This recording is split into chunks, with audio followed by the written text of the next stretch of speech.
Жүктілік кезде жалпы витамин ішу керек па? Бір витаминоз болып кетпеймін ба? Қандай витаминдер ішу керек? Немен өсіп жатыр? Біздің ағзамыздағы бүкіл керекті элементтермен өсіп жатыр. Уже нехватка басталып жатыр деген сөз. Протокол бойынша жүкті әйелдер не хочет міндетті түрде ішу керек витаминдер бар. Орында не ішесіз? Ең бірінші орында, егер одан төмен болатын болса, онда фолий қышқылын бөлек алып ішесіз, иә? Түрде ішуіңіз керек бұл активированный кальций. Дозасы жүкті әйелдерге бұл как профилактика ретінде 1 грамм. Преэклампсияның алдын алғыңыз келсе, яғни давлениенің көтерілуінің алдын алғыңыз келсе, ісінудің алдын алу үшін міндетті 35 миллиграмм.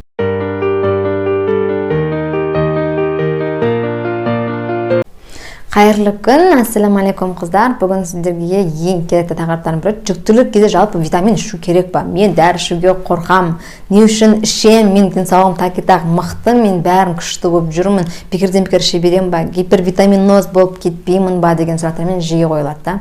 Егер дәл осы сұрақтардың бәрін жауабын білгіңіз келсе, бұны өзіңіз ғана білмей, міндетті түрде достарыңызбен бөлісіңіз. Ол үшін жай ғана сіз лүпіл басу, лайк басу арқылы и комментарий жазу арқылы көмектесесіз. Одан бөлек міндетті түрде подписаться етуді ұмытып кетпеңіз. Видеоны соңына дейін көреміз, керекті нәрсені міндетті түрде жазып аламыз. Себебі видеоны таппай қалуыңыз мүмкін.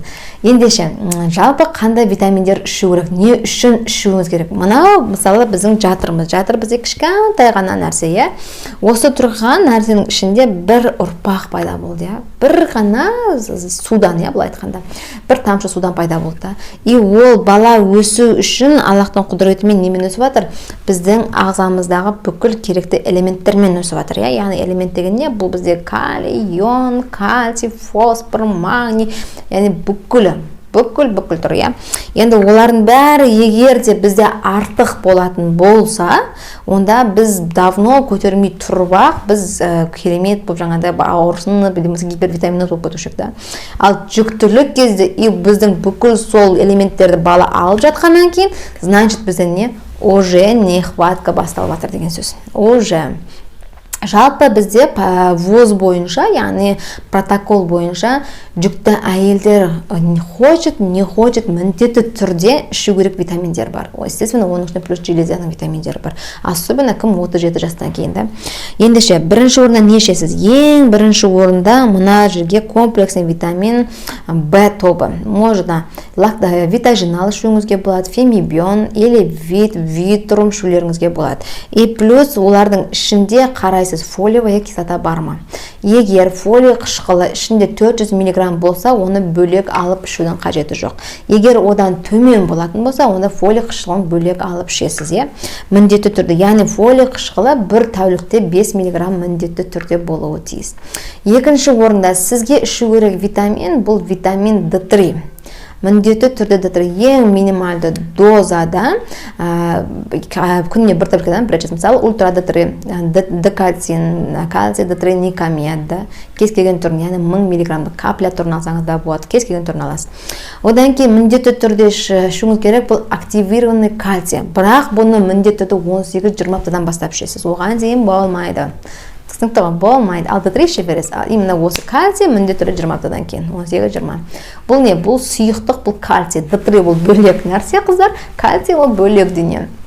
Себебі кальций всегда немен жүреді? Калиймен бірге жүреді, да? Сондықтан кальцийді сұйық түрінен дозировкасы сіздің проблемаларыңызға байланысты индивидуально врачыңыз береді. Негізіндегі дозасы жүкті әйелдерге бұл как профилактика ретінде 1 грамм.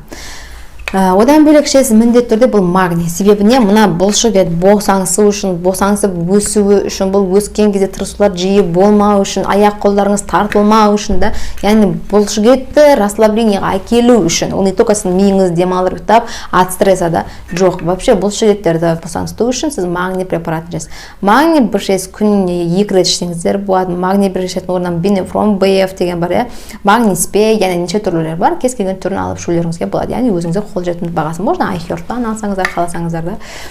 Одан кейін сізге ішу керек бұл омега-3. Міндетті түрде 3-6-9 именно 3 омега-3. Бұл бізде 12 аптадан кейін ішіледі. Фемибион 2-де уже сразу құрамында бар, да. Болмаса бөлек алып ішулеріңізге болады. Тоже самое аль-хадая или басқа нәрсе кез келген баттарды ішсеңізде де болады, аптекадан алып ішсеңізде де болады, бірақ міндетті түрде. Жоқ, ішпеймін десеңіз, просто оның масласын сатып алып, сол масласын ішуге де болады. Прям капсула ішуге қорықсаңыз да. Сонымен қатар 12 аптадан бастап әрбір жүкті әйелге міндетті түрде ішу керек бұл железа препарат. Егер сізде анемия болмаса, как профилактика ретінде ішесіз, күніне 1 реттен хотя бы 2-3 ай, ал анемияңыз болса, онда даже 3 ретке дейін ішуіңіз мүмкін. Себебі анемия біздің баланың өсуіне, оның оратылуына, оның дамуына, оған ауа жетіп жетпеуіне бәріне әсер етеді. Сондықтан не только ол жаға сізге, ол балаға да әсер етеді. Сондықтан сіз оны дұрыс ішуіңіз тиіс міндетті түрде.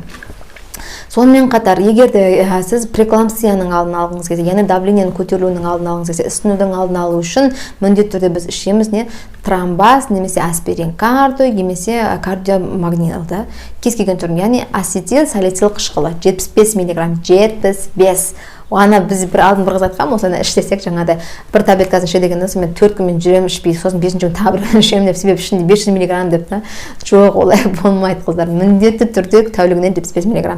500 ішіп, одан бетер қан кетіп, хуже болып кетуіңіз мүмкін. Поэтому міндетті түрде 75. Не больше, не меньше. Түсінікті ғой. Сонда ғана сіз өз жүктілігіңізді сақтай аласыз, аман-есен ары қарай жеткізе аласыз. Ал қалған витамин дәрілер, таблеткаларда бұлар показания бойынша, сіздегі көрсеткіштер бойынша беріледі. Ал йод витамині бізде осы комплекс витамин Б-ның ішінде құрамында болады. Егер жоқ болса, оны да бөлек 100 мг-ның профилактика ретінде 2 ай ішсеңіз жеткілікті. Ендеше жақсы аман-есен босанып аласыз деген ойдамын. Егер осы уақытқа дейін істемесеңіз міндетті түрде ішесіз деген ойдамын. Себебі сіз ішпей бірінші жүктілікте нормально босанасыз, екіншісінде, үшіншісінде сізде пайда болады бел ауыру, аяқ ауыру, ерте қартаю, кеңею, былшылдау, жел шығу, бүкіл проблема басталады. Сондықтан соның алдын алу үшін бүгін мені естідіңіз ба? Значит, бүгіннен бастап ішуіңіз керек. Ендеше барлықтарыңызға сәттілік, аман-есен босанып алыңыздар. Бізге тек қана жақсы жаңалықпен бөлісіңіздер.